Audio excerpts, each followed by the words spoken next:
नमस्कार दोस्तों, आप सुन रहे हैं विश्वनाथ ताम्रकार को, assistant professor computer science department, संत गुरु घासीदास शासकीय स्नातकोत्तर महाविद्यालय कुरुद। और ये 8th लेक्चर है HTML basic and website designing principle में, जो कि BSc सेकेंड ईयर का एक subject computer science paper second को बिलोंग करता है। ये कंप्यूटर सॉफ्टवेयर करके भी इस सब्जेक्ट को कहा जाता है। तो ये 8th लेक्चर है। इसके पहले हम structure of HTML document discuss कर रहे थे, और उसके पहले भी जो इस यूनिट के प्रीवियस टॉपिक्स हैं वो सारे हम डिस्कस कर चुके हैं। तो आज के इस टॉपिक में जो HTML डॉक्यूमेंट का जो हेड सेक्शन होता है, उसके जो मेटा एलिमेंट है, टाइटल टैग है, स्क्रिप्ट एलिमेंट है, इसके बारे में डिस्कस करेंगे। और प्रैक्टिकल एप्लीकेशन तो हम बनाते ही हैं, सिलेबस में टॉपिक है प्रैक्टिकल एप्लीकेशन, तो वो भी जो है बुक में हम ये देख लेंगे आज। तो जब हम मेटा एलिमेंट की बात करते हैं तो यहाँ पर बहुत सारे इंफॉर्मेशन जो है हम लिंक बेस और दूसरे जो हेड सेक्शन के एलिमेंट है उसमें हम डिस्क्राइब कर ही चुके हैं। लेकिन कुछ ऐसे इंफॉर्मेशन होते हैं जिनको इन जो एलिमेंट है इनकी सहायता से एक्सप्रेस नहीं किया जा सकता, तो उनको एक्सप्रेस करने के लिए मेटा इंफॉर्मेशन का मेटा टैग का, मेटा एलिमेंट का इस्तेमाल किया जाता है, जो कि डॉक्यूमेंट के बारे में और जो दूसरी इंफॉर्मेशन है, जो चीज़ हम लिंक बेस या उसमें इंक्लूड नहीं कर पाते, उसे मेटा में इंक्लूड किया जाता है। तो ये जो होता है बेसिकली दो टाइप का होता है। पहला होता है HTTP इक्विपमेंट मेटा इंफॉर्मेशन, दूसरा होता है arbitrary user specified Meta information. तो दोनों के बारे में हम एक एक करके देखते हैं। तो पहला हम देखते हैं HTTP इक्विवेलेंट मेटा इंफॉर्मेशन के बारे में। तो यहाँ पर वेब डेवलपर और वेब डिज़ाइनर जो होते हैं वो ये चाहते हैं कि कुछ इन्फॉर्मेशन जो कि कुछ इन्फॉर्मेशन सर्वर के द्वारा HTTP हेडर फील्ड के रूप में रिटर्न किया जाए। तो ऐसे इंफॉर्मेशन को HTTP इक्विवेलेंट मेटा इंफॉर्मेशन के द्वारा जो है वो किया जाता है। तो उदाहरण के लिए ये ले सकते हैं हम लोग, meta could be used to include expiry date of the file that are periodically update.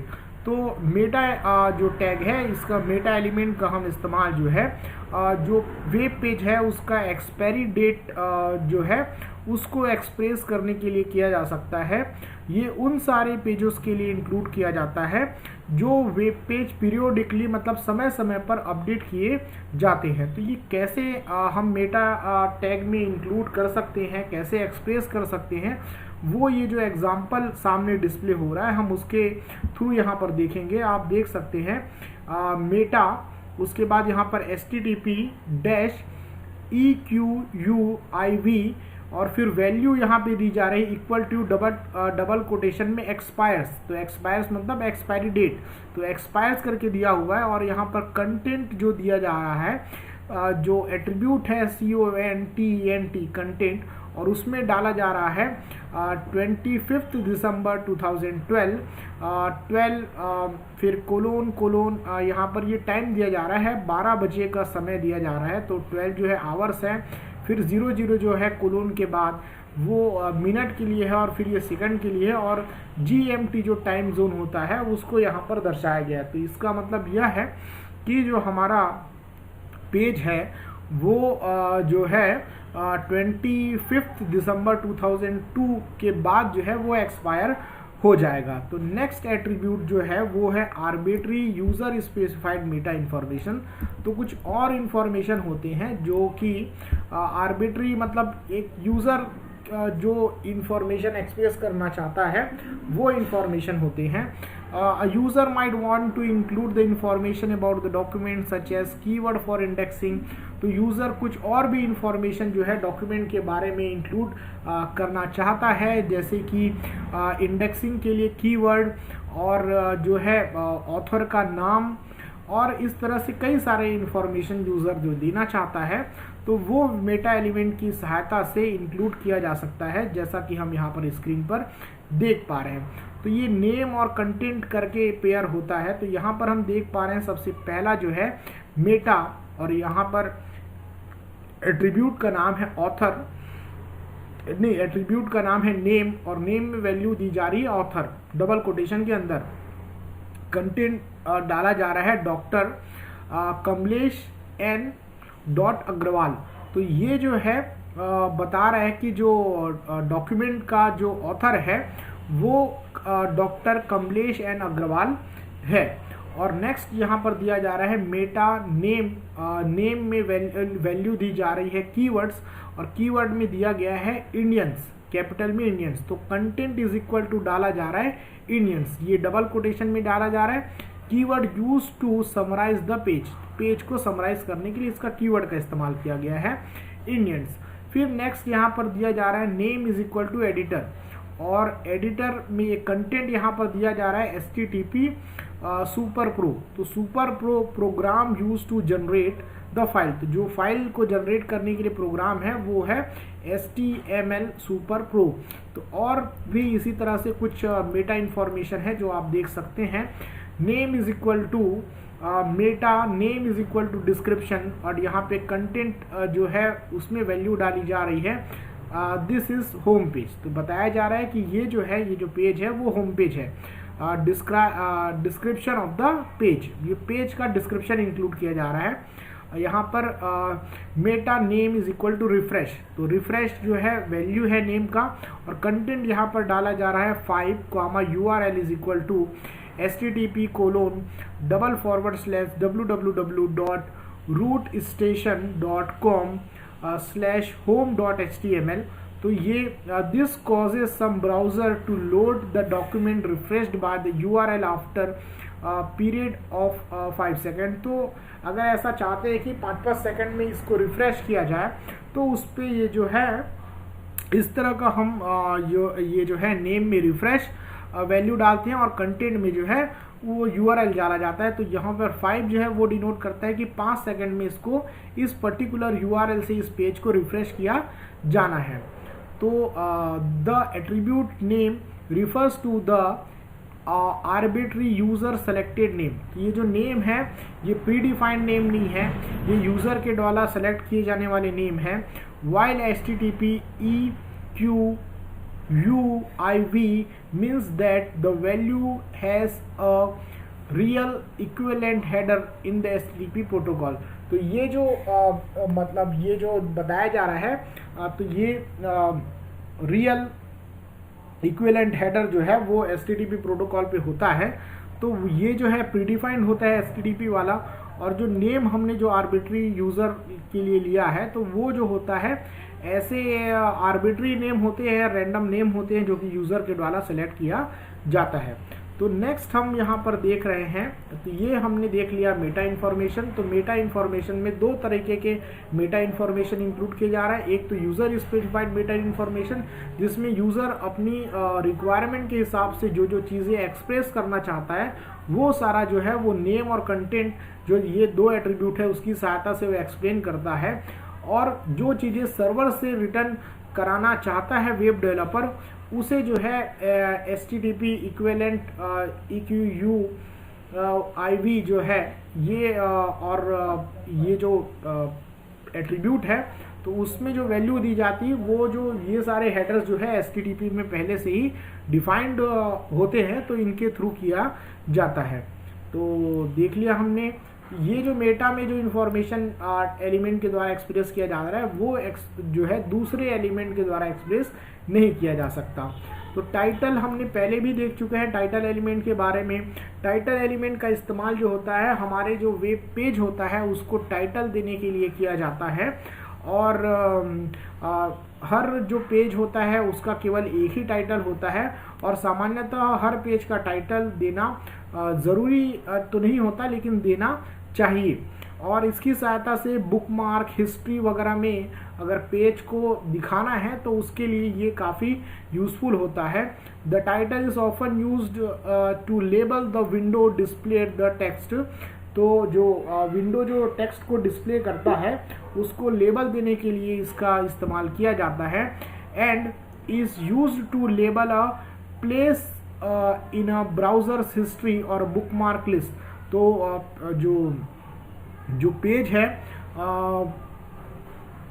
जो बुकमार्क हिस्ट्री और जो बुकमार्क लिस्ट जो होता है, ब्राउज़र हिस्ट्री और बुकमार्क लिस्ट में जो पर्टिकुलर पेज है उसको एक लेबल देने के लिए इसका इस्तेमाल किया जाता है। Is use to label a place in a browser history और bookmark list. It is therefore should be short less than 64 character is strongly recommended. तो ये जो है काफ़ी, जितना छोटा हो सके उतना छोटा होना चाहिए और ये 64 कैरेक्टर से तो छोटा होना ही चाहिए।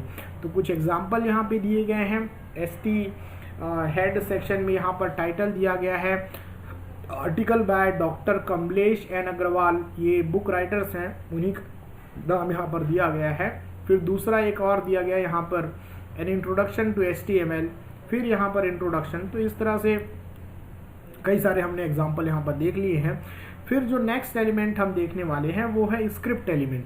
तो ये जो स्क्रिप्ट एलिमेंट है इसकी सहायता से हम अपने डॉक्यूमेंट में स्क्रिप्ट इंक्लूड कर सकते हैं।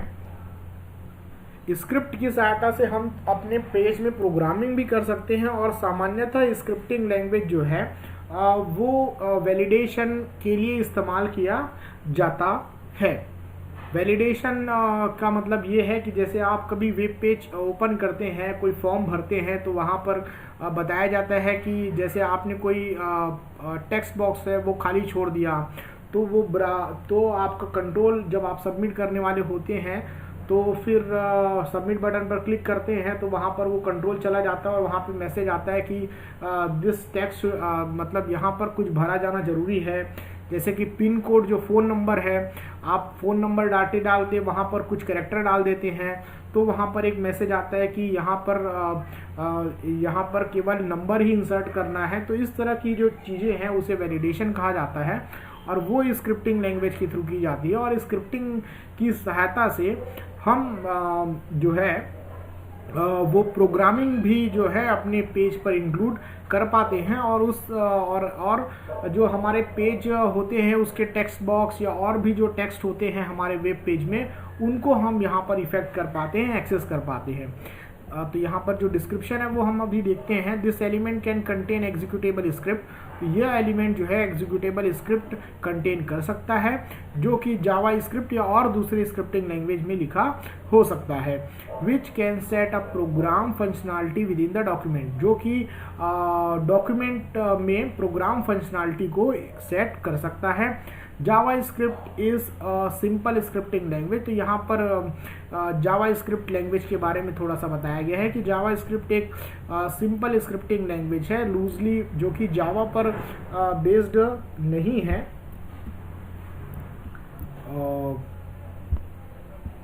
जावा script can interact with the displayed text several of the text displayed area on the screen. तो जावा स्क्रिप्ट जो है वो जो टेक्स्ट हमारे जो डिस्प्ले होते हैं, बहुत सारे टेक्स्ट स्क्रीन पर, तो उस पे इंटरेक्ट कर सकता है और उसको एक्सेस कर सकता है और इंटरेक्ट कर सकता है उनसे, और उसके साथ ही जो फॉर्म होता है उसमें जो वैल्यू फिल होती है उससे भी यह इंटरेक्ट कर सकता है।